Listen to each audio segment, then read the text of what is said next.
Hello everyone, welcome to Kanen Coffee. Today we have a nice Profitec. Came to the shop for multiple issues. One of them was the pressure and the gauge. The father went to 4, and then it indicates that the pump was dying. It's a 6 years old pump.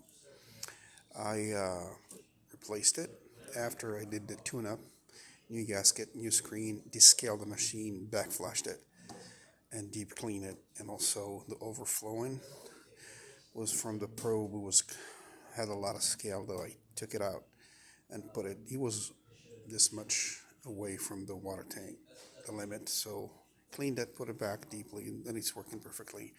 Let's pull a shot.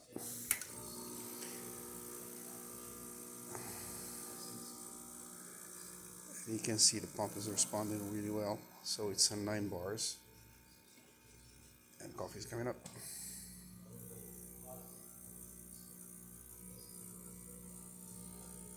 So we do the coffee for testing, so if it's too fast, too slow, just to show that the coffee is coming out and the pressure is S9, that's the main goal of the video.